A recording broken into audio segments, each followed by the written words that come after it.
Hello बच्चों, सुनीता सिन्हा के इस चैनल में फिर से आप सभी का स्वागत है। इसके पहले वाले वीडियो में मैं आप लोगों को भाषा, लिपि और व्याकरण पढ़ा रही थी, जिसका कि कुछ पोर्शन रह गया था। मातृभाषा, राजभाषा, राष्ट्रभाषा, संपर्क भाषा किसे कहते हैं, ये सब पोर्शन रह गया था। तो चलिए आज के इस वीडियो में इन सारी बातों की जानकारी दे दूं। राजभाषा किसे कहते हैं? राजभाषा हमारे राज्य में, राज्य से बना राज, यानी हमारे राज्य में, हमारे स्टेट में के कार्यालय में, ऑफिस में जिस लैंग्वेज का, जिस भाषा का प्रयोग किया जाता है उसे ही राजभाषा कहते हैं। जिस राज्य के कार्यालय में, जिस राज्य के कार्यालय में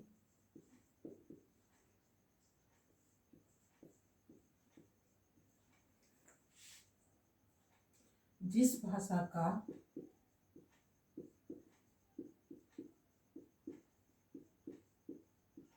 प्रयोग होता है उसे राजभाषा कहते हैं। यानी कि हर स्टेट में हर स्टेट के ऑफिस में अपना अपना एक लैंग्वेज है जिसको कि प्रयोग किया जाता है।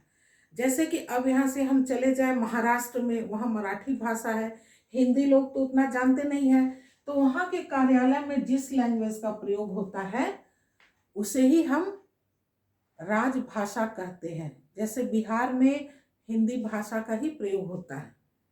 हिंदी तो हमारा कॉमन है कि सभी को जानना जरूरी है। क्यों?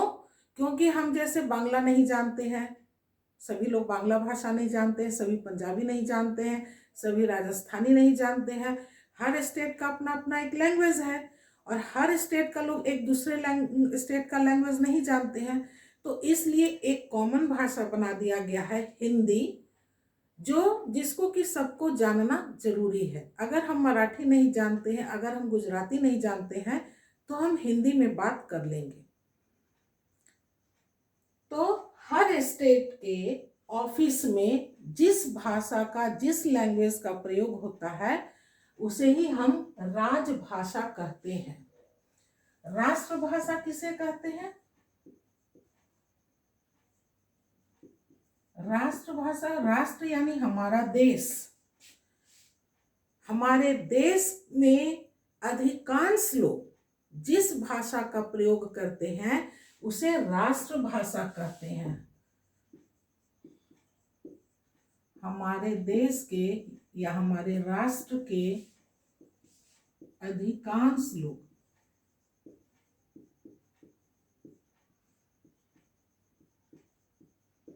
जिस भाषा का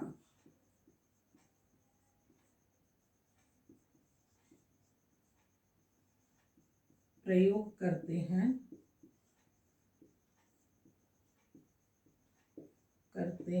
उसे राष्ट्रभाषा कहते हैं।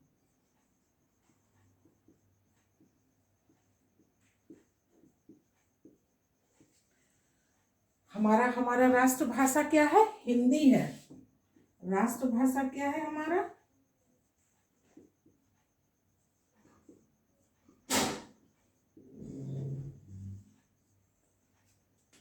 हमारा राष्ट्रभाषा हिंदी है, यानी हमारे देश के अधिकांश लोग हिंदी बोलते हैं।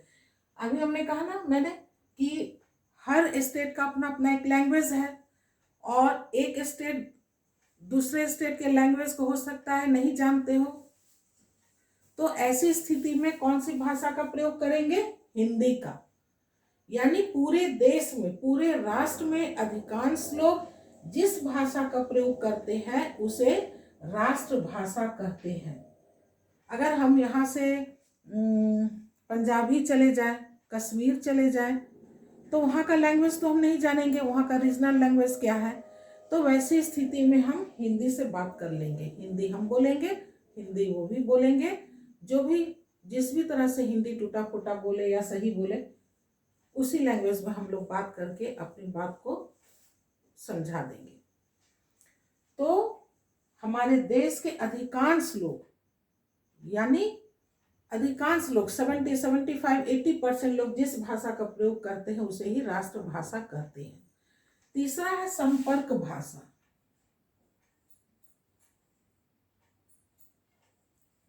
संपर्क भाषा क्या है? संपर्क से ही मालूम है कि जब हम लोग संपर्क में एक दूसरे के नजदीक आते हैं, संपर्क में मिलते हैं, तो जब दो या दो से अधिक लोग आपस में जब मिलते हैं और जिस भाषा का प्रयोग करते हैं उसे संपर्क भाषा कहते हैं। यानी एक दूसरे के संपर्क में आए और जिस भाषा का प्रयोग किए वो संपर्क भाषा कहलाता है। अब मान लो कोई पंजाबी है और दूसरा कोई उड़िया है, अब दोनों एक दूसरे का लैंग्वेज नहीं जान रहे हैं, तो हिंदी में बात कर लिए या फिर इंग्लिश है, आजकल तो इंग्लिश मीडियम में सब जगह इंग्लिश पढ़ाई होती है, इंग्लिश में बात कर लिए, तो वो दोनों आपस में जिस लैंग्वेज में बात की अपनी बात को रखे दूसरे के सामने, समझे या बताए, उस लैंग्वेज को, उस भाषा को ही संपर्क भाषा कहते हैं। यानी जब दो व्यक्ति एक दूसरे के संपर्क में आते हैं और जिस भाषा का प्रयोग करते हैं उस भाषा को संपर्क भाषा कहते हैं। चौथा है मातृभाषा। मातृभाषा, मातृ संस्कृत शब्द है, इसका हिंदी है माँ। यानी मातृभाषा यानी माँ से जो भाषा बच्चा सीखता है।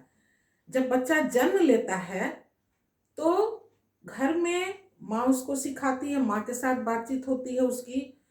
तो बच्चा जब शुरू में अपनी माँ से या अपने घर परिवार के किसी अन्य सदस्य से जिस भाषा का प्रयोग करता है, जिस भाषा को सीखता है, उसे ही मातृभाषा कहते हैं।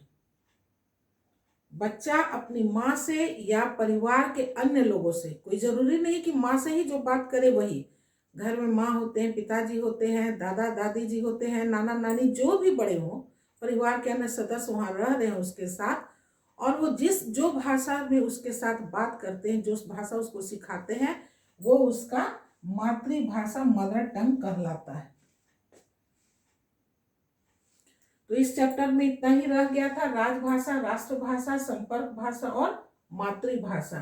राजभाषा जिस स्टेट के ऑफिस में जिस लैंग्वेज का प्रयोग होता है, जिस भाषा का प्रयोग होता है, वो वहाँ का राजभाषा हो गया।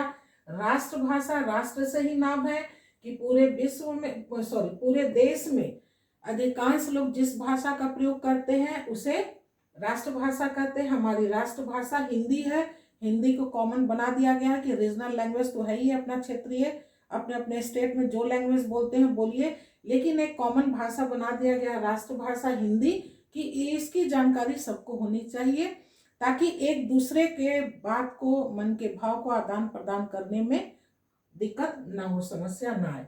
संपर्क भाषा जब दो व्यक्ति एक दूसरे के संपर्क में, नजदीक में आते हैं और जिस भी भाषा का वो प्रयोग करते हैं वो उसका संपर्क भाषा कहलाता है। मातृभाषा, बच्चा जब छोटे में, बचपन में अपनी माँ से या परिवार के अन्य सदस्यों से जो भाषा सीखता है वो उसका मातृभाषा कहलाता है। 10 जनवरी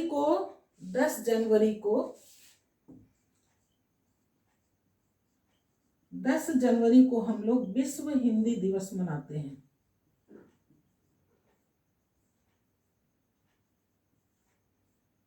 विश्व हिंदी दिवस मनाते हैं और 14 सितंबर को हिंदी दिवस मनाया जाता है।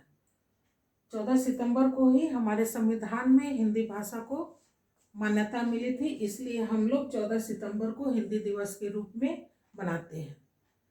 आज के वीडियो में इतना ही, आज ये चैप्टर समाप्त हो गया। नेक्स्ट वीडियो में हम नेक्स्ट चैप्टर के साथ मिलते हैं, तब तक के लिए बाय।